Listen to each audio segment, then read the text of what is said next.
I gave these 4 types of people a spinning wheel to see who would conquer this continent. As you can see, they are the poor, starting with absolutely zero resources. The normal, with nothing special to their name. The rich, enjoying endless resources, and the genius, born with big brains. Here are the rules. Every 50 years, the wheel spins, drawing one option for each of the 4 kingdoms. It could be a massive buff or a brutal debuff. It all depends on their luck. I don't know if you guys are ready, but the king of the poor has already taken his first spin. He rolled king of the kings. Instantly, his diplomacy, martial skills, stewardship, and intelligence maxed out at 999. King Rhubarba, at just 18 years old, has become the most overpowered monarch in the world. Seeing that, Enric, the king of the normal, couldn't hold back and spun his wheel. He rolled Super King. All the greatest virtues and max-level martial arts techniques instantly surged into his body, along with a full set of legendary adamantine armor forged by the god himself. Right now, King Enric's HP has reached an insane 67,000. Let's see what the rich got. High fecundity. With their endless resources, what they actually need most right now is high reproduction to birth more kids so they can maximize their land expansion and mine those ores. The genius are the last to spin. There aren't many positive options left on the board. If they roll a bad one, it would be an absolute disaster for their tiny population of just 10. Oh, looks like God is protecting them. They rolled Bless. Holy raindrops are falling on them under the light of divine grace. The first round of spins is complete, and all 4 kingdoms lucked out with positive options. Now, let time flow and watch them develop. The poor are making their move. They've started chopping down cacti in the desert, building their very first city on the edge of the world. They have a grand, visionary king, but right now, even he looks a little lost in this massive desert. Let's check on the normal. What is King Enric doing? He just went into a house. Wait, oh my god, what do those hearts over the house mean? Hold on, a kid just popped out. Look at her traits. Aren't these the king's traits? Meaning this is Enric's daughter. King Enric is literally spreading his divine blessings into his kingdom using the most primitive method possible. Maybe in a few years, everyone in this country will have these overpowered traits. Who knows? The development speed of the rich doesn't seem to have sped up much despite the high fecundity. You can see their storages are packed with ores. As for the genius, their growth speed looks pretty standard too. Let's speed up time a bit.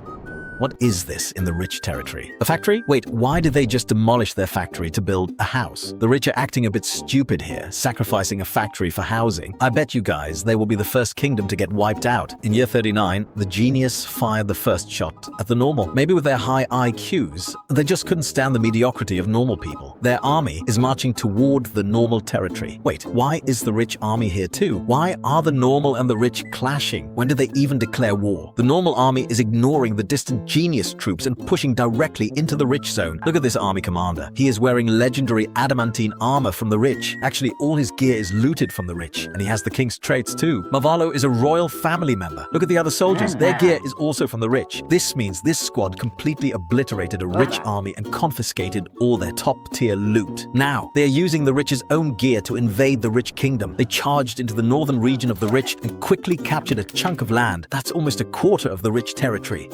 A single soldier is standing on the borderline, firing a shotgun at the invaders. Oh, wait, that's not a soldier. That's the king of the rich. 59-year-old King Tarnel is personally on the front lines fighting the invasion. A bullet hits him. He is heavily wounded and runs into the dense forest. Bullets are still flying at Tarnel. He is hiding there, trying his best to regen HP, plotting how to reclaim his land. But another bullet ends his life. The old king died on the front lines fighting invaders. A Che Guevara emerged from the rich. How ironic is that? Meanwhile, the genius attack on the normal is still going strong. They captured a piece of land in the south and even forced an army commander with royal blood to surrender. The rich just reclaimed their lost territory. I still don't get when they started this war. Let me check the war logs. Ah, I see. This war has 2 attackers. The rich and the genius wanted to team up and take down the normal. The genius's new troops are assembling. They've reached the front lines and a new offensive has begun. This time, their squad even has bombs. Every shot blows up a house. The rich army has arrived too. It looks like the normal are doomed this time. Almost all the border houses have been destroyed. The normal are locked in a bit of struggle, and time has just hit year 50. The wheel is about to spin again. This roll is absolutely crucial for the normal, so let's let them spin first. Super Tank. The normal rolled Super Tank. 5 massive tanks have just joined the normal army.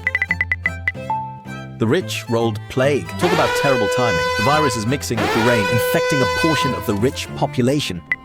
The Genius rolled Alien Invade. 10 UFOs just spawned right inside the Genius territory, but all their troops are currently out attacking the Normal. Finally, the poor, their insane luck strikes again. They rolled Racial Ascension. All the bad genes in their DNA pool will be removed, and some will mutate into golden DNA, which will have a bigger impact. Time flows once again. The UFOs in the Genius territory have started their attack, bombing houses directly. The Genius citizens who stayed behind have armed themselves with guns and are firing into the sky. The UFO laser beams deal massive damage, and even crashing causes a huge explosion. The Genius homeland is a sea of fire. Through their desperate defense, not only did they shoot down all 10 alien ships, but they also scavenged alien tech laser guns. I'm guessing the Genius will be spending quite some time repairing their houses now. Back on the Normal versus Genius frontline, with the help of the tank drop, the Normal have pushed the frontline all the way back to the original combat zone. Just 3 tanks managed to hold off the combined forces of the Genius and Rich. They kicked the invaders out of the war zone and reclaimed their lost territory once again.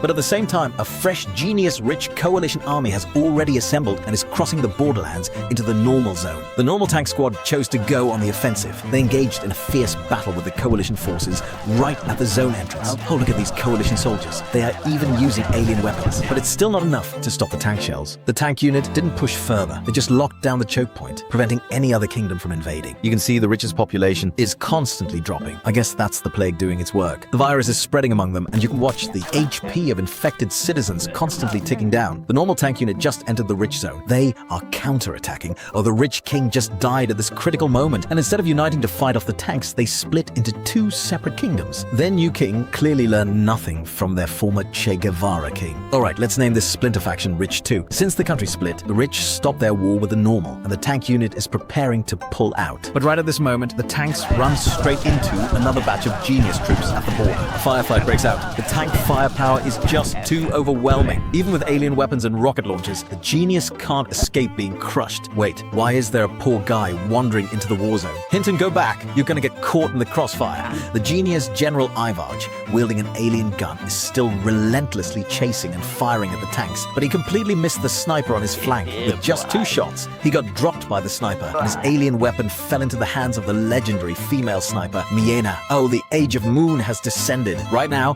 the brightest area on the map is the poor. Oh wow, we almost forgot about them. Let's see how the poor are doing. Wait, they've built helicopters. This is mind-blowing. They had the most barren resources on the continent, yet they are the first kingdom to develop air power. The Genius have rallied another army, and their target is still the Normal. This army has reached the borders of the Normal once again. The Normal are engaging them. You can see bullet tracers flying everywhere. The tanks are all fighting in the north, completely ignoring the south, which has once again fallen into the hands of the Genius. The northern tank unit is finally moving south. Wait, why are they all focus firing on one guy? Let me check. Oh, this guy has the bloodline of the original king. He's even wearing the ring forged by the god. That means he's royal blood. But right now, he's wearing Genius clothing. He's a traitor. He betrayed his family and his country, surrendering to the Genius. Shame on you, Mariaisa. You don't deserve that bloodline. The intense battle continues. Even though the Genius have alien weapons, they absolutely cannot stop the tanks from pushing south. For the first time, the Normal tank division enters the Genius zone, launching a raid on a border city. The Genius are still resisting, but it's useless. A sudden tornado completely wipes out the border, turning the city into a wasteland. The Genius territory just shrank. The tank unit decided not to press the attack and withdrew back home. Only their squad leader is left standing in the ruins. Oh, it's Marvalo. We meet again. Maybe he's thinking, if they attack someone else's homeland like this, what makes them any different from the invaders? The Genius seem to have realized that raw manpower can't compete with war machines. They've started using their giant brains and finally built their own infantry fighting vehicles. The Normal have gathered their main army once again. Looks like this time they want to solve the Genius problem once and for all. The army sets out and arrives at the Genius border. Boom! Sudden artillery fire rains down on them. That's a self-propelled artillery strike. They had no idea the Genius had already started developing artillery. Misjudging enemy strength, the Normal decide to retreat for now. We are now in year 88.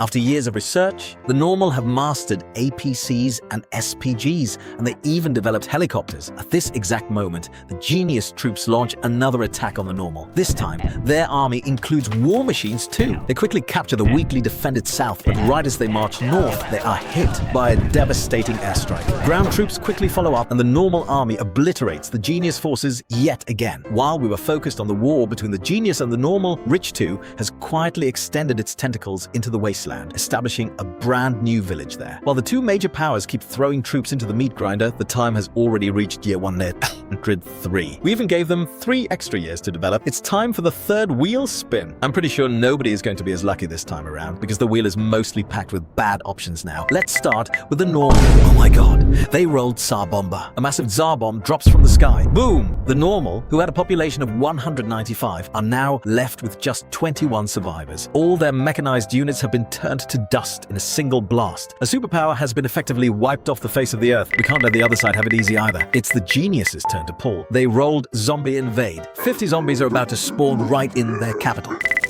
The rich rolled Curse. The curse rains down from the sky. From this moment on, they have been completely abandoned by the god. Finally, the poor. They rolled Peace and Love. Their insane luck is still protecting them. Now, the normal and the genius have decided to bury the hatchet. Even though the genius would only need a tiny fraction of their army to conquer the nuked normal, the will of the god forces them to end the war. Alright, time flows once again. The genius recall all their troops to deal with the domestic zombie crisis. With the help of armored vehicles? It turns out this isn't too difficult of a task. Let's take a look at the current world map. Oh my god. The poor dodged all the wars and have quietly grown into the absolute largest kingdom on the map. They have a population of 745 and an army of nearly 300. The armies of the other 4 factions combined don't even come close to the poor. In year 110, the poor are fully prepared. They just declared war on all 3 remaining kingdoms. Their army is just way too massive. They captured 2 villages almost instantly. Facing the normal, who have 0 military left, the poor showed no mercy. They marched straight in and captured the normal's capital. In the end, the very first kingdom to be eliminated is the normal. They were so overpowered at the start,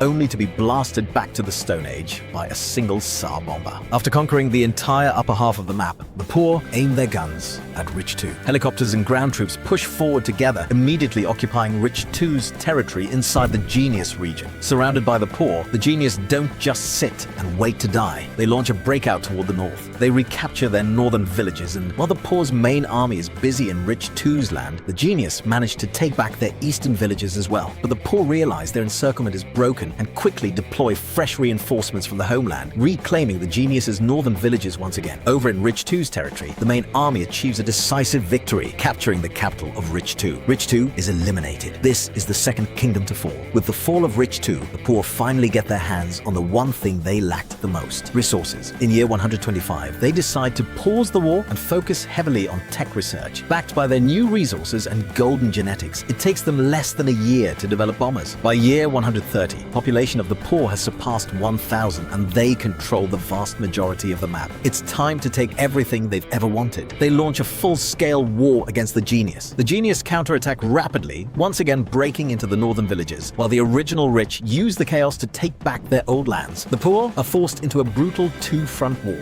A bitter tug of war lasts for 20 years. Finally, in year 150, the poor re-establish a complete encirclement around both kingdoms. This completely drains the remaining 2 nations. The Genius fall.